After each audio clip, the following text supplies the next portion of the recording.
Good morning. I just finished reading scriptures. I don't know about those of you that had a wild Thanksgiving, but I'm feeling it this morning. This chapter reading from Alma 40 through 42 to me is a really exciting reading. I'm looking at my notes here to make sure I'm saying everything correct. It's interesting to note that Alma is devoted now. There's 4 chapters to Corianton, his son, that he is so nervous about.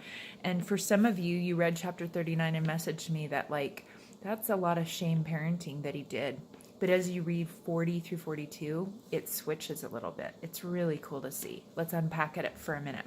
So he's calling him to repentance, right? He's saying your behavior is causing problems, dude. You need to stop. But in 40, we start to get to the heart of what might be bugging Corianton. Did he struggle with the resurrection teaching because he had lost people he loved and he was in grief? Sometimes when we're in grief, we make bad choices. Was it that he had lost hope because he had messed up so much and he was like, there's no hope? So we see his dad really teaching him the principles of repentance, justice, mercy, and resurrection. Verse 26 confuses people. It makes people think if we're not perfect, we're cast out forever and doomed.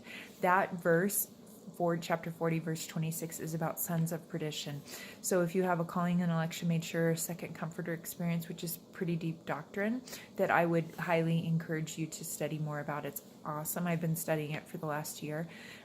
Those are the people that he's referring to, not the people that are just messing up and human and mortal and repenting and not repenting.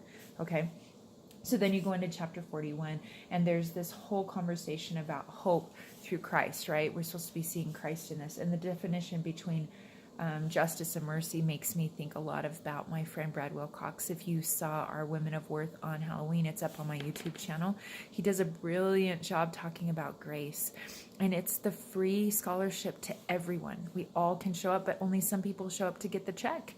And then only some people show up for class. And so God wouldn't be God if he wasn't perfectly just. He has to hold accountable the murderers and all the things that go wrong. But the atonement of Christ is available to everyone. It is the scholarship that allows us to show up for class and take the lessons that we learn there and be changed by him. And I love that Corianton is being taught this doctrine that he is misunderstood. Is it his shame story that propels him to get in trouble with the harlot and to not want to serve the rest of his mission? Is it that he's given up hope, like many of us, that we've messed up too bad, that we're beyond hope and help? I love here how Alma keeps teaching about Christ. And he says, son, there's no excuse for bad behavior. God is perfectly just and merciful. He is our mediator, which means if you're in a courtroom, he's the mediator. He's the lawyer saying to the judge, and by the way, he's the judge, and the Father is one with him as the judge. That's kind of maybe confusing for another day. He's saying, look at my behavior, not at my client's behavior. I atoned, and I'm perfect.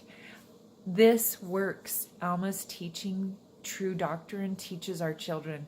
This is such a beautiful example, but we might miss it.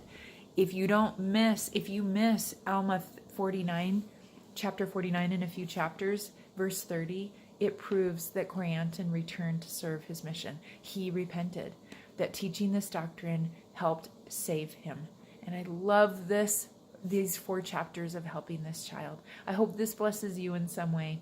And I hope that you had some time today to get into the Book of Mormon and see how teaching the doctrine of Christ really does bless our children, and that the atonement of Christ is available to all of us, and that it's the free gift, the scholarship that we all qualify for.